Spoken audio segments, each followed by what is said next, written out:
GTV में मुजाहिद मिल्ली आपको खुश आमदेद कहता है। और अब तो खैर 9 मई में को गुजरे दूसरा महीना आएगा, यानी एक दिन बाद, यानी पूरा एक महीना इधर तहरीक-ए-इंसाफ की जो सफ़े अव्वल या सफ़े दोयम या सफ़े सोयम कहें उनकी क़यादत का, कारकुनों का नहीं, तहरीक-ए-इंसाफ छोड़ने का सिलसिला जारी है। बड़े बड़े दाएं बाएं जो 24 घंटे खान साहब के साथ बैठे रहते थे, इमरान इस्माइल से लेकर फवाद चौधरी से लेकर अली जैदी। हाँ, ये ज़रूर है कि असद उमर ने गुरेज करते हुए आज भी कहा मैं कहीं नहीं जा रहा, मैं साथ हूँ। लेकिन मैंने कहा कि बेशतर बड़े ख़ास तौर पर MNA MPA जो है जाते रहे। अगर उसके मुकाबले में हम देखें कि पंजाब में कोई 300 ख़वातीन गिरफ़्तार हुई थी। जी हाँ, 3 को गया था, अक्सरियत ज़मानत पर रिहा हो गई। अभी भी दो मुतज़ाद ख़बरें हैं, कहते हैं कुछ 50 ख़वातीन जेलों में हैं या रिमांड पे हैं या पुलिस की तहवील में हैं। 17 पे के बारे में कहा गया, फिर 10 के बारे में कहा गया कि इंसदाद दहशत गर्दी की अदालत में इन पर केस चलेगा। और ये भी एक बड़ी सिग्निफिकेंट बात है कि जी हाँ, ये हमारे आइन और कानून में है कि इन ख़वातीन की जी शनाख्ती प्लेट होगी। शनाख्ती प्लेट कौन करेंगे? सॉरी टू से हमें उसका तजर्बा है कि इन्फॉर्मर, पुलिस इन्फॉर्मर ही करेंगे ना, कोई जो हमारे इदारे के लोग तो नहीं करेंगे।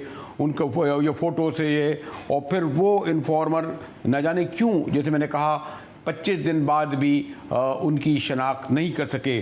कोर्ट में जब ये ख़वातीन पेश हुई तो जो मनाज़िर देखने में आए, इन्होंने बड़े गार्ड लफ्ज़ में शिकायत भी की। जैसा मैं देखूँ ये वक्त क्लोज होकर कि इसमें खदीजा शाह भी उतर रही हैं, इसमें दीगर MPAs MNAs ख़वातीन उतर रही हैं, और उनका कहना है कि खैर जेल में रखना ख़ुद एक ज़ाती है, लेकिन यह है कि अगर जुर्म खातून ने किया हो, मर्द में ज़रूर सज़ा मिलनी चाहिए।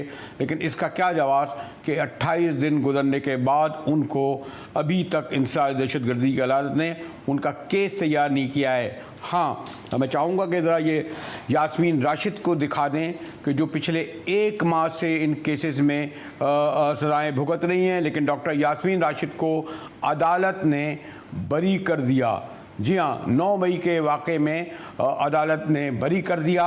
इस पे हमारे IG साहब बड़े बरहम हुए और उन्होंने कल ये कहा अपनी प्रेस कॉन्फ्रेंस में कि उस्मा यास्मीन राशिद की बरियत के ख़िलाफ़ जो है हम कोर्ट में जाएंगे। लेकिन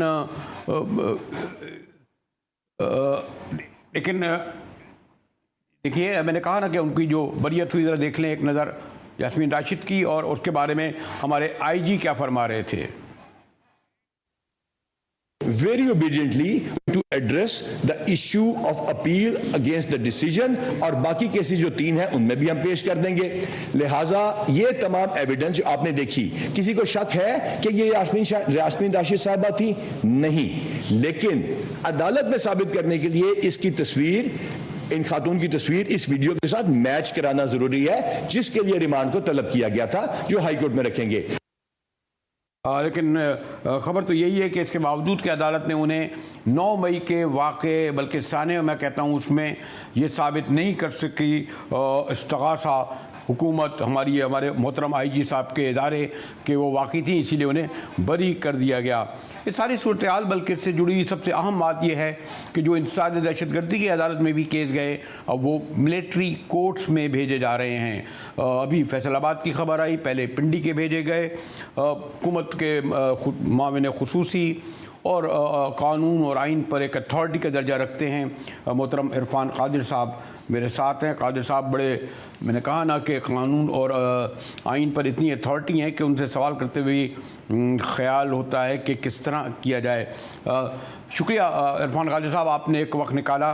तो ऐसा लगता है कि जो आपकी इलेक्टेड जमहूरी हुकूमत, पार्लिमानी हुकूमत, वो न सिर्फ सिविलियन अदालतों पे, क्योंकि उसका फ़ैसला आपने देखा यास्मीन राशिद की सूरत में इंसदाद दहशतगर्दी की अदालत में, लेकिन फिर अब फ़ौज के हवाले वो केसेस कर दिए गए, यानी मिलिट्री एक्ट के तहत कमांडिंग ऑफिसर के हवाले किए गए हैं। इरफान कादिर साहब, देखिए, ये जो कोर्ट मार्शल है, ये तो आर्मी एक्ट के नीचे फंक्शन कर रहा है, और ये पिछले तकरीबन 52 ऑनवर्ड्स को 70 साल से ये फंक्शन कर रहे हैं कोर्ट्स, और ये एग्जिस्टिंग लॉ है, तो इसमें गवर्नमेंट की क्रेडिबिलिटी का इससे क्या ताल्लुक है? नहीं तो अभी नहीं, ये दुरुस्त के आप हमेशा हमारे यहाँ कहा जाता है ना कि सारा मलबा जो है वो हमारी पॉलिटिकल पार्टियाँ इस्टेब्लिशमेंट पे डाल देती हैं। तो ये जो आपके जो सैकड़ों नहीं हज़ारों की तादाद में छोटी बड़ी अदालतें हैं, इंसाज दहशतगर्दी की अदालतें हैं, वो क्या कर रही हैं? वो इस्तिगासा क्यों नहीं साबित कर सका ये हमारी आईबी और स्पेशल ब्रांच और जो कुछ? इसका मतलब ये कि मिलिट्री कोर्ट्स पर बहरहाल जमहूरी दौर में सवाल उठता है उसकी क्रेडिबिलिटी पर कि जब आपकी अदालतें नाकाम हो गई, मिलिट्री से कर रहे हैं, मिलिट्री कोर्टें जो फैसले देंगी क्या वो एब्सोल्यूट राइट होंगे? देखें, वो लोग जो कि सब्जेक्ट टू आर्मी एक्ट हैं, उनके केसेस जो हैं वो आर्मी एक्ट 1952 के तहत ट्राई होंगे ना, तो किसी और कानून के तहत नहीं ट्राई हो सकते। इसमें क्रेडिबिलिटी का अगर कोई इशू आता है, वो जब कोई रेज करेगा तो पता चल जाएगा, लेकिन आप पहले तो नहीं कह सकते कि क्या क्रेडिबिलिटी है। नहीं, मैं इसलिए कह रहा हूँ कि जो हमारा पास्ट है, जब ज़िया-उल-हक के दौर में तो फौजी हुकूमत थी, और अदवार में भी, मियाँ नवाज शरीफ के दौर में भी जब मिलिट्री कोर्टें कायम की गई और उन्होंने जब सज़ाएँ दी गई तो उनकी सज़ाएँ जब हाई कोर्ट ख़त्म कर दिया करते थे, लेकिन इस दौरान जो एक मुल्ज़िम या जिन्हें आप मुजरिम बना देते थे, जो सज़ाएँ भुगतते थे, जो कुछ उनके साथ होता था, जो उनकी सफरिंग उनकी फैमिली की होती थी, उसका तो इजाला नहीं होता था ना। वो तो सुप्रीम कोर्ट जो है आपका, उसके भी बहुत सारे फैसले जो है वो गलत होते हैं। बाद में पता चलता है कि जी वहां पे पॉलिटिकल इंजीनियरिंग हुई थी, तो उसका मतलब है कि सुप्रीम कोर्ट को बंद कर देंगे आप? नहीं, वो तो एक वक्त आया कि कोर्टों को तो बंद किया गया था, हत्ता कि जजों को लपेटा गया था। अब वो मुझे इल्म है कि मुझे मिसाल इस वक्त बहुत पुरानी, कुछ लोगों को याद भी न हो कि एक वक्त आया कि फिर जजों में से भी उन जजों को PCOA को था जो ज़िया-उल-हक का, उसके तहत उन्हें अलग तरफ से हल उठाना पड़ा। जिन्होंने इनकार किया वो घर चले गए, और मेरे ख्याल में इस वक्त जो जुडिशरी की अक्सरियत उन्हीं में से है ना। नहीं, आपको सारा असल में वो फैक्ट्स का सही इदराक नहीं है। अगर आपकी इजाजत हो तो आपको बताता चलूं कि ये जो जजेस थे, जो आज़ाद अदलिया थी, ये PCO जजेस थे सारे, और ये PCO जजेस इकट्ठे हो गए थे 2009 में, और इन्होंने मोस्टली कॉन्स्टिट्यूशनल जजेस को निकाल दिया था। ये सारे फैक्ट्स जो हमें दुरुस्त करने आने वाले दिनों में इंशाल्लाह। नहीं, फिर बात के साथ मैं कोई आपको कन्फर्म नहीं कर रहा मोहतरम इरफान कादिर साहब, आप 2009 की कह रहे हैं, मैं तो 1981 की बात कर रहा हूँ। जस्टिस अनवारुल-हक के दौर में जब पहली बार जो है ज़िया-उल-हक ने PCO के तहत कहा कि हल्फ उठाओ कि तुम मुझ पर यकीन रखते हो ना कि जुडिशरी पर, उस वक्त जो जस्टिस दुराब पटेल वगैरह थे उन्होंने अक्सरियत इनकार कर दिया था। मैं उसका हवाला दे रहा था 2009 वाली PCO ने, ये तो 81 से सिलसिला शुरू हुआ है। तो ये जो, और मुझे ये लगता है कि 2081 में भी डिलीवर नहीं हो सका, 2009 में नहीं हुआ, तो अब आपको फिर क्योंकि जो नाराज़गी हो रही है इस वक्त हायर जुडिशरी से, दोबारा PCO के तहत आपको अपने पसंदीदा जजों के तहत हल्फ ना उठाना पड़े। आपका मतलब आप नहीं है, सॉरी। ऐसा तो किसी ने नहीं कहा। आपको ये इंप्रेशन कैसे मिले? और जहाँ तक मौजूदा चीफ जस्टिस का ताल्लुक है, आपने तो उनका नाम ले लिया, मैंने तो नाम भी नहीं लिया था। वो चंद मखसूस जजेस हैं उनके साथ जो कि सुप्रीम कोर्ट के अहकामात खुद ही नहीं मान रहे, तो लिहाजा वो तो खुद सुप्रीम कोर्ट के साथ नहीं खड़े हुए। वो चाहते हैं कि वो ये जो इख्तियार है बेंचेस बनाने का, ये एक फर्द वाहिद के पास हो, सुप्रीम कोर्ट के पास ना हो। तो इसलिए अगर पार्लियामान इस वक्त खड़ी है तो वो सुप्रीम कोर्ट के साथ खड़ी है, वो चंद मखसूस जजेस के साथ नहीं खड़ी, और हुकूमत भी चंद मखसूस जजेस के साथ नहीं खड़ी। इसीलिए कानून साजी हो रही है, क्योंकि सुप्रीम कोर्ट और क्योंकि हुकूमत और पार्लियामान ये दोनों चाहते हैं कि सुप्रीम कोर्ट मजबूत हो, और वही कोशिश हो रही है। तो आपके पार्लियामान की तारीख भी तो ये है कि वो भी तो एक बंदे पर खड़ी होती है, और जब जुडिशरी उसके सामने आती है तो उसके साथ क्या सलूक करती हैं आपकी माजी की पॉलिटिकल पार्टियां, चाहे पीपल पार्टी हो या नून लीग। इसीलिए मैं बहुत ही बसर एहतराम ये आपके सामने कहने की इजाज़त कर रहा हूँ कि इनका भी इन्हिसार किस पे रहा पार्लियामेंट का, वही बिल, वही ऑर्डिनेंस।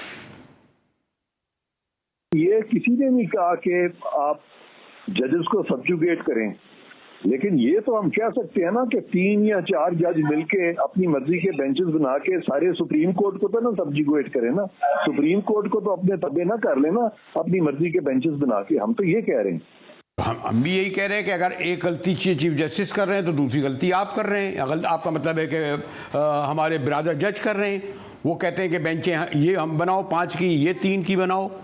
अगर चीफ जस्टिस गलत बना रहे हैं, तीन जजेस पर मुश्तमिल या 5 जजों पर मुश्तमिल, तो दूसरी तरफ जो लोग बाकायदा ख़त लिख के कह रहे हैं कि हम इसमें शामिल नहीं होंगे और इस तरह की बनाएं।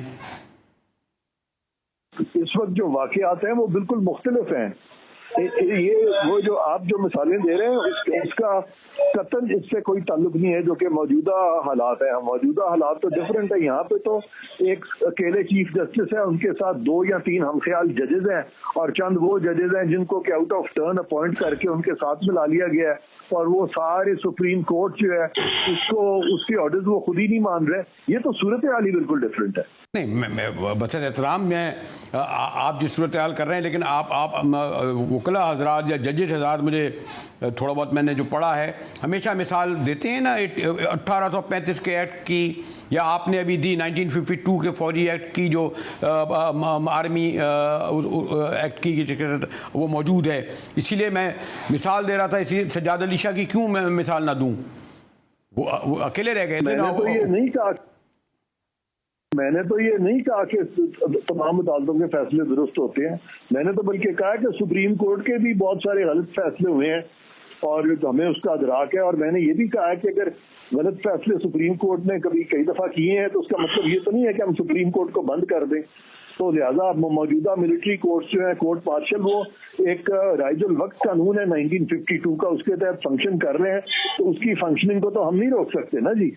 नहीं, लेकिन ये रवायत तो रही ना हुकूमत की, जो आपके साथ हो, आपकी मर्जी के फैसले दे रहे तो दुरुस्त, आपके खिलाफ फैसले आए तो उसे बाहर कर दें आप। वो जो मैं पीसीओ का वाला दे रहा था, तो चैलेंज तो अभी भी हो जाएगा। अगर कोई गलत फैसला करेगा तो फिर चैलेंज हो जाएगा। कोई भी अदालत गलत फैसला करेगी तो चैलेंज हो जाएगा। इसीलिए तो 2 नए कवानीन बनाए गए हैं कि अगर सुप्रीम कोर्ट भी गलत फैसले करेगी तो फिर उसमें भी अपील प्रोवाइड कर दी गई है। तो हुसूल इंसाफ के लिए जितनी भी कोशिश हो सकती है वो पार्लियामान भी कर रही है, मौजूदा हुकूमत भी कर रही है, और सुप्रीम कोर्ट के कुछ जजेस ने भी इसी तरफ फैसले भी दिए हैं लेटली, जिसमें उन्होंने ये भी कहा है कि मुल्क में पॉलिटिकल इंजीनियरिंग नहीं होनी चाहिए और अपनी मर्जी से बेंचेस नहीं बनाए जाने चाहिए। नहीं, सॉरी, मैं फिर उधर ही आऊँगा। मेरा सिर्फ ये सवाल था कि आपकी जो हमारी सिविलियन अदालतें, बड़े बड़े केसेस लड़े गए हैं पास में भी, इवन सनसराज दहशतगर्दी की अदालत भी कराची में तो बड़ी एक्टिव थी। हम जो मिलिट्री कोर्ट के कैसे फैसले समझ लें कि वो 100% दुरुस्त होते हैं, जो आप दे रहे हैं इसलिए कि आप नाकाम हो चुके हैं, आपका मतलब है आपकी सिविलियन कोर्ट्स, इवन दहशतगर्दी की कोर्ट्स? नहीं, आपका ये सवाल मैं बहुत अदब से कह रहा हूँ, मुझे तो आपका बहुत अदब है, मैं आपकी बड़ी रिस्पेक्ट करता हूँ, लेकिन ये सवाल जो है इसकी कोई कानूनी रेलेवेंस मौजूदा हालात में नहीं है इस सवाल की। इसीलिए जब मिलिट्री कोर्ट के फैसले हुए तो हमारी आला अदालतों में वो जब चैलेंज हुए तो उन्होंने उसको एक्सेप्ट किया, कहा ये गलत फैसला था मिलिट्री कोर्ट्स का फैसला, जो सजाएं दी गई थी ख़ास तौर पर उस वक्त। ख़ास तौर पर मैं अगर पास में फिर चले जाऊँगा तो फिर मैं बता देता हूँ के साथ आपसे मैं कोई आर्गू नहीं करूँगा, बस जस्ट कंक्लूडिंग आखिर में सवाल करता हूँ, लेकिन क्या हुआ तो है ना ऐसा? कानून से हटके यूजुअली मैं बात नहीं किया करता, लेकिन एक बात आपको क्लियर कर दूं कि दुनिया का कोई कानून ऐसा नहीं होता जो कि मोरालिटी के खिलाफ हो। खास तौर पे पाकिस्तान का जो कानून है वो मोरालिटी के खिलाफ अगर होगा तो फिर वो आइन के खिलाफ होगा। लेकिन हम फिर सॉरी टू से मैं ये कहूँगा कि हमारी सॉरी एक मॉरलिटी भी तो होती है, अखलाकियात। मतलब ये जो कानून के तहत आप कहते हैं ये जो ख़वातीन जिनकी परेड होनी थी 25 दिन में भी उनकी परेड नहीं हो सकी, वो औरतें उनको और आपका कानून कहता है कि अगर उन 25 औरतों की परेड नहीं हुई तो वो अपने बच्चों से, अपने भाई से, अपने बाप से, अपने भाई से मुलाकात नहीं कर सकती। तो कानून में कोई अखलाकियात भी तो कोई चीज़ होगी ना। फिर ये जो अभी जो आप रिसेंट, ये बात तो करनी पड़ेगी ना, ये कोई पॉलिटिकल बात नहीं है, मैं तो आईनी कानूनी बात कर रहा हूँ कि ये एक मिसाल कि आपका कानून यहाँ खामोश हो गया और अब आप इसके मैंने इन ख़वातीन को भी शायद फिर आगे भेज दें।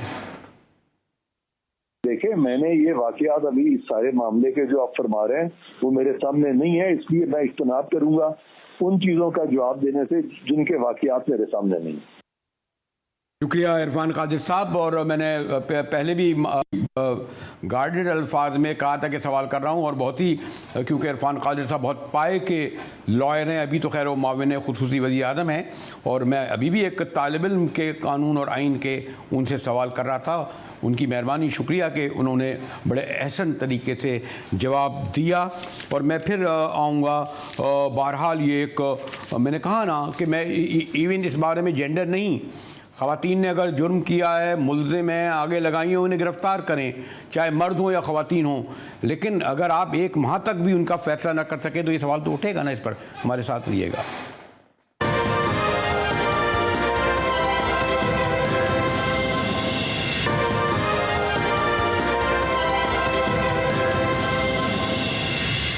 टीवी में एक बार फिर मुजाहिर वली आपको खुशामदीद कहता है।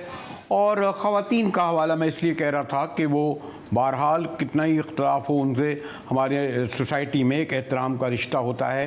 मैंने कहा ना कि अगर ये 300 ख़वातीन अगर हमलों में मुलव्विस थी, दहशतगर्द थी, उन्हें सज़ा मिलनी चाहिए। लेकिन आज जब 29 दिन बाद भी उनकी अब जाके शायद सुनाई परेड हुई है, अभी तक शायद उनके केसेस तो चलने शुरू ही नहीं हुए हैं। और ठीक है, मैंने कहा ना ये उनका हक़ है कि इंसानी दहशतगर्दी की अदालत में मुकदमा चलाएं। लेकिन बहरहाल 27 दिन बाद साबित तो नहीं हो सका। यास्मीन राशिद एक टेस्ट केस है कि जिसमें ये साबित हो कि वो 9 मई के हमले में मुलव्विस थी।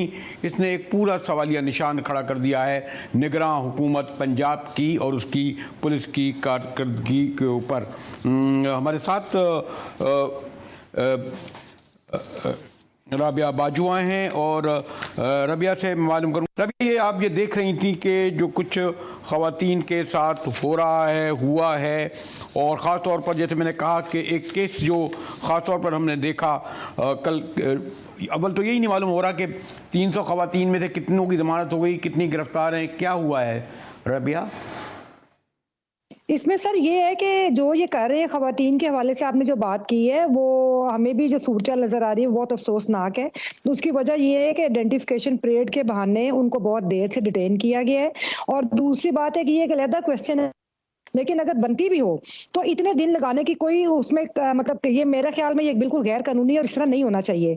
और दूसरी बात ये है कि अगर कल आप मैंने चक्कर लगा, मैंने देखा जो कोर्ट्स के जो मनाजिर है, अगर आप उधर जाएं तो वो लगता है ATC से ज्यादा,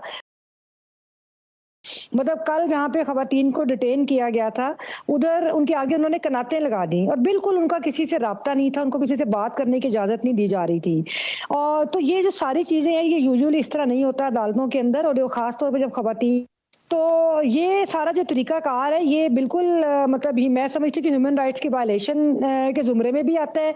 और दूसरी बात है कि इस तरह के जो रवैये है कि ख़वातीन को तंग करना या उनकी तजलील करना या किसी भी पॉलिटिकल वर्कर की तजलील करना, ये जानबूझकर, और ये इससे बददियानती जाहिर होती है अदारों की कि वो किस तरह इनको विक्टिमाइज करना चाह रहे हैं। जो हमेशा से हम बात कर रहे हैं कि ये बुनियादी तौर पर पॉलिटिकल विक्टिमाइजेशन है, किसी भी पार्टी से उनका ताल्लुक हो, इस तरह हरगिज़ नहीं होना चाहिए। मैं भी एक सीनियर लॉयर हैं, लेकिन मैं अभी तक नहीं समझ पाया कि इस कानून को या तो चैलेंज नहीं किया, ये नहीं किया गया कि हम बहुत सुनते थे शनाख्ती परेड होती थी बड़े बड़े मुल्ज़िमों और मुजरिमों की। तो ये जो कहा जा रहा है कि और जब तक परेड नहीं होगी उस वक्त तक उन्हें ये राइट नहीं होगा कि वो अपने नियरेस्ट डियरेस्ट यानी बच्चों से, फैमिली से मिल सकें। फिर जो तय करेंगे कि जनाब इन्फॉर्मर या वो लोग जो यानी शाहिद, वो भी एक बड़ा सवाल है। रबिया बाजुआ, देखिए ये आपने बात दुरुस्त फरमाई है। ये जो सारी सिचुएशन सामने आ रही है उसमें असल में मकसद ये है जो आइडेंटिफिकेशन परेड को इस तरह डिले करने का, वो मकसद ये है कि उनको अगर वो हो जाएंगे तो जाहिर बात है वो जमानतें दायर करेंगे। और जब तक आइडेंटिफिकेशन परेड वाला प्रोसेस चल रहा है उस वक्त तक आपको पता है कि जमानत दायर नहीं की जा सकती। तो इसको जानबूझकर लिंगर ऑन किया जा रहा है सिर्फ उनको तंग करने के लिए। और दूसरा ये भी महसूस होता है कि इनके खिलाफ कोई ऐसी एविडेंस नहीं है, और ये विक्टिमाइजेशन के लिए अगर कोई शहादत हो या कोई हो तो आगे ट्रायल चलाएं। प्रोसिक्यूशन के पास ऐसी कोई चीज बज़ाहिर नजर नहीं आती और इसीलिए वो इनको तंग कर रहे हैं और इसीलिए ये जो प्रोसेस है आइडेंटिफिकेशन परेड का इसको प्रोलॉन्ग कर रहे हैं। ये कि देखिए ये इन केसेस के अंदर आपने ये देखा कि पुलिस या स्टेट खुद मुद्दई है उसके अंदर, और उसमें भी जो आइडेंटिफिकेशन परेड है वो एक सवालिया निशान है। और दूसरा आपने देखा कि बहुत सारी नवंबर खवातीन भी ऐसी हैं जिनके आइडेंटिफिकेशन परेड के बहाने उनको डिटेन किया गया है। तो ये सारी चीजें इसी तरफ इशारा करती हैं कि ये बुनियादी तौर पे और ये सिर्फ बगैर शहादत के पॉलिटिकल विक्टिमाइजेशन कर रही हैं। मैं अगर आखिर में आपसे ये सवाल करूं कि सॉरी टू से मैं ये देख रहा था कि आपके पंजाब में ख़वातीन बड़ी एक्टिव हुआ करती थी और ख़ुद बड़ी तादाद में अब लॉयर भी हैं कोर्ट हाई कोर्टों में छोटे कोर्टों में, लेकिन मैंने ये देखा कि आप लोगों ने जो है, आपका मतलब है, आपको मैं नहीं कह रहा, आप तो माशाल्लाह बात कर रही हैं, लेकिन कोई ये जितनी भी थी हमारी आसमा जहांगीर की फॉलोअर्स ख़वातीन और ये जो है कोई प्रोटेस्ट नहीं देखा हमने, कोई सड़कों में देखा नहीं। इसका मैंने अक्सर ये दिया, तो मैं नहीं कहूँगा डर गई है, ऐसा लगता है कि वो भी ये समझती हैं कि ये ख़वातीन इतनी सियासी हो गई थी कि हमें इनसे जुड़ना नहीं चाहिए। हाँ जी, अपील का जो राइट है, देखिए अपील का राइट तो एक अपनी जगह पे है, लेकिन बात ये आप ये देखें कि उनको किसी केस में डिस्चार्ज करने के बाद दोबारा से उसको कोई उन्होंने कहा है कि जी शायद एविडेंस है और उनका केस शायद रीओपन करना चाह रहे हैं, जो मेरी इन्फॉर्मेशन है। तो आपको पता है कि मतलब एक वो अगर वैसे भी देखा जाए तो एक संजीदा मतलब एक पॉलिटिकल एक्टिविस्ट है, एक लीडर है एक पार्टी की, तो मतलब साफ नजर आ रहा है क्योंकि वो डटी हुई हैं और उन्होंने शायद अपनी हमदर्दियां जिस तरह तब्दील करवाना चाह रहे थे वो नहीं कर रही, तो उनको विक्टिमाइज किया जा रहा है इस वजह से। इसी तरह उनके अलावा जो आम वर्कर्स हैं, अब हम उनको देखते हैं जब उधर अदालतों में पेश होते हैं। शुक्रिया राबिया बाजवा। आपने कहा ना कि राबिया बाजवा लाहौर हाई कोर्ट की वाइस प्रेसिडेंट हैं और ख़ुद मैं अभी जिक्र भी कर रहा था, मेरे ख्याल वक्त ज़रा कम है कि मुझे गुफ्तगू अपने चौधरी साहब पे भी करनी है। मैं ये नहीं कहता कि जी 73 साल के हो गए, 75 साल हो गए, लेकिन चौधरी परवेज़ इलाही के साथ पंजाब की एक ऐसी शख्सियत है, पॉलिटिकल एक बैकग्राउंड है, बहुत कुछ कहा जाता रहा है, लेकिन जो मुकाम निगरां पंजाब हुकूमत जिसके करीबी ताल्लुक़ और वास्ता है, बड़ा मुझे इल्म है इतना, उनकी निगरानी में जो पुलिस कर रही है उस पर गुफ्तगू करेंगे ब्रेक के बाद।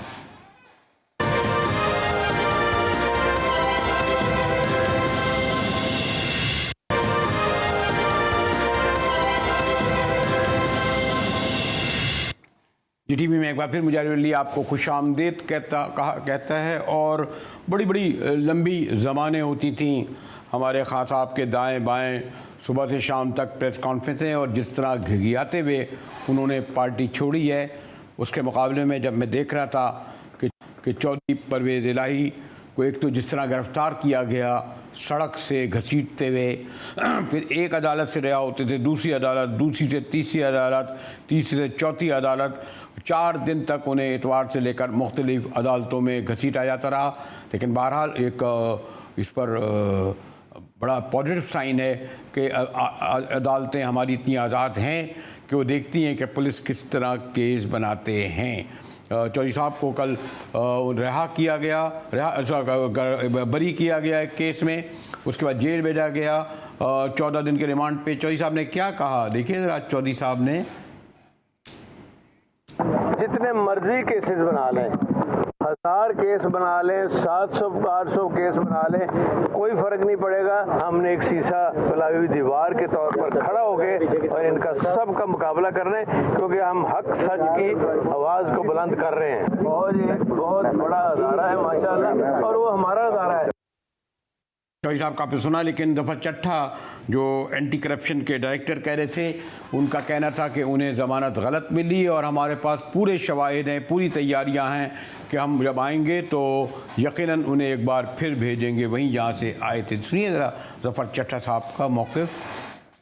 26/5/2021 को अखबार में ऐड आया 12 ग्रेड 17 की असाइनमेंट्स के लिए, वैकेंसीज के लिए टेस्ट लेने के बाद, जो ये एक लीगल प्रोसेस था, ये एक बिल्कुल कानून के मुताबिक था। मगर जब वो रिजल्ट पंजाब असम्बली में आया और जिसके हेड चौधरी परवेज़ इलाही साहब थे और इसके बाकी मेंबर्स थे, इन्होंने रिजल्ट्स को चेंज किया। जो रिजल्ट इन्होंने डिस्प्ले किया वो रिजल्ट बिल्कुल जमीन और आसमान का फर्क था। It is a very strong case. हमारे पास जो ओरिजिनल आंसर शीट्स है वो भी मौजूद हैं, वो तमाम डॉक्यूमेंट्स जिनके ऊपर चौधरी परवेज़ इलाही साहब के अपने सिग्नेचर्स मौजूद हैं, वो भी हमने कब्जे में ले लिए हैं। और जो स्टेटमेंट्स हैं टेस्टिंग सर्विस वालों की, वो भी हमारे पास आ गई हैं और हमारा केस बड़ा स्ट्रांग है। हम 100% कॉन्फिडेंट हैं कि इसके ऊपर इनको ना सिर्फ आज इनको हमें रिमांड मिलेगा, इनका फिजिकल रिमांड, बल्कि कल इंशाल्लाह इसकी अच्छी प्रोसिक्यूशन भी करेंगे और इनकी कन्विक्शन भी होगी।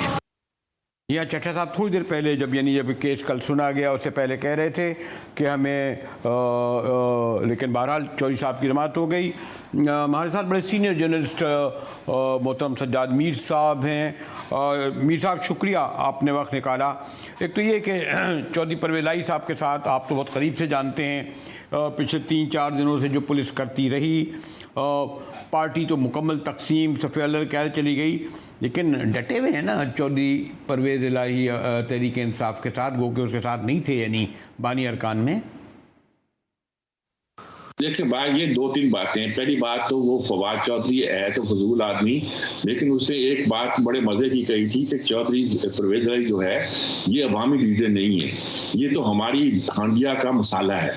अच्छा, परवेज़ इलाही की अपनी अहमियत है, वफादार लोग हैं, खानदानी लोग हैं। मैं इनके जोलाई के ज़माने से इन लोगों से वाबस्ता रहा हूँ, जैसे कि आपके इल्म में भी होगा, और मुझे अंदाज़ा कि कैसे लोग हैं। इनके यहाँ सबसे बड़ी जो गड़बड़ हुई वो तो इनके अपने अंदर टूट पैदा हो गई। देखिए, परवेज़ इलाही विद शुजात हुसैन एक ताकत थे, एक कुव्वत थे, वो आपने बिखरा दी, वजाहत अलग हो गए, फलान हो गए, फिर वापस आए, फिर गया। गुजरात की एक कॉन्स्टिट्यूंसी है, एक हल्का है, बहुत सारे उसमें मेंबर बन जाते थे, वो ताकत थी, वो बिखरा दी आपने। लेकिन जहां तक परवेज़ इलाही का अपना ताल्लुक है या चौधरियों का अपना ताल्लुक है, ये बना के रखते हैं। पंजाब की ब्यूरोक्रेसी हो या अदलिया हो या पंजाब में पुलिस भी हो, इनकी किसी से बिगड़ी हुई नहीं है। लेकिन मीर साहब ये तो है ना कि जिस तरह पीटीआई के लोग मुनहरिफ हो रहे हैं, चौधरी तो इस तरह नहीं हुए। अब हमारे आईजी साहब कह रहे थे ना कि वो तमाम लोग 147 कालें पकड़ी गई हैं उन लोगों की जो दहशतगर्दी फैला रहे थे, लेकिन जो प्रेस कॉन्फ्रेंस करके आते हैं, अभी एक की मैं देख रहा था, कोई मुराद राज साहब में शायद 21 कॉलें उनकी पकड़ी गई कि दहशतगर्दों को वो हिदायतें दे रहे थे, उनके कहने के मुताबिक वो तो आराम से घूम रहे हैं, प्रेस कॉन्फ्रेंसें कर रहे हैं, दी डेमोक्रेट कहला रहे हैं, पार्टी बना रहे हैं। मैं वो अर्ज करना चाहता हूँ कि परवेज़ इलाही के पीछे अगर लोग नहीं आ रहे ना तो वो तो एक अलग बात होगी, लेकिन परवेज़ इलाही का जो स्ट्रेंथ है यहाँ हमारी ब्यूरोक्रेसी में हर जगह, वो जाहिर होगी, और जाहिर होगी तो इनको खिफत उठाना पड़ेगी। और ये बहुत सी बातें ऐसी हैं जो पीटीआई के लिए शायद पीटीआई का वर्कर नहीं कर पा सकते थे या की ताकत नहीं कर सकती थी, वो परवेज़ इलाही के ताल्लुकात कर सकते थे। आपने उस पर हाथ डाल दिया और मुकदमा भी इस तरह नहीं सोचा, बनाया या किया कि जिससे आपको अंदाजा हो। मैं ये जो बात कहता आपकी बात को रुक गया तो वो था कि अभी जब परवेज़ इलाही को पकड़ा हुआ था, उसको ले जा रहे थे, सीढ़ियां चढ़ते हुए यहाँ दिक्कत हो रही थी, तो एक पुलिस वाले ने अपने शायद कंधा आगे किया, उसने जिस प्यार के साथ उसके कंधे पे हाथ रखा और उसकी तरफ एक तशक्कुर-बेज़ नजरों से देखा, उससे जाहिर होता है कि वो कभी ना ब्यूरोक्रेसी से बगाड़ता है, ना पुलिस से बगाड़ते थे, ना अदलिया से बगाड़ते हैं और ना जर्नलिस्टों से बगाड़ते हैं।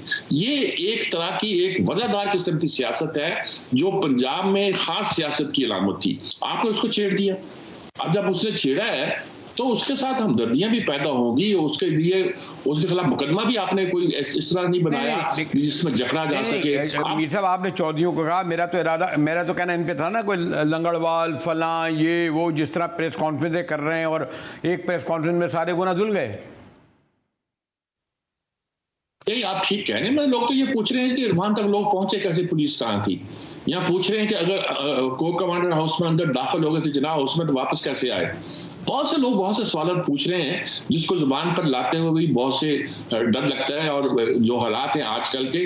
लेकिन कहना जो मैं चाहता हूँ कि ये सारी प्रोसेस को जितना ये लंबा हो रहा है, देखो अब 1 महीना होने को आया 9 मई को, बस अब 2-4 दिन में 1 महीना हो जाएगा ना पूरा। 1 महीने से आप लटका रहे हो। इस तरह तो मुकदमा लटकाने से, ये करने से ये लगता है कि या तो आप कमजोर हो या आप दूसरे को पॉपुलर कर रहे हो। आपको याद होगा कि भुट्टो जब गया था तो उसके खिलाफ बहुत जोरदार तहरीक पीएनए की थी, लेकिन जब मुकदमा चलना शुरू हुआ और मुकदमा जब चंद दिन चलता रहा तो उसका रिजल्ट क्या निकला। यानी ये नहीं कि फांसी पर वो हीरो बना, बल्कि उस मुकदमा चलते चलते चलते ही वो हीरो बन गया था। तो आप खामखा ये अगर सचमुच आपको शक है कि किसी वक्त शख्स ने गद्दारी की है या ऐसा कोई काम किया है, आपको कुछ करना, अगर आपको डर नहीं लगता के हवाले से भी आपको थोड़ा बहुत डर था, लेकिन इसके बारे में तो लगता है कि आपको ज्यादा डर लगा हुआ है। अगर डर नहीं लगता तो कार्रवाई कर दीजिए, और सच्चे हैं और सचमुच हमले हुए हैं और इन लोगों ने किए तो फैसला हो जाएगा। और अगर आप मिलिट्री कोर्ट में भी करना चाहते तो कर देते, वो किसी ने बड़ा अच्छा। ठीक है, सज्जाद मीर साहब, सीनियर जर्नलिस्ट चौधरी साहब के हवाले से बड़ी तफसील से गुफ्तगू कर रहे थे। इसी के साथ ही GTV से मुजाहिद बेली को इजाज़त दीजिए।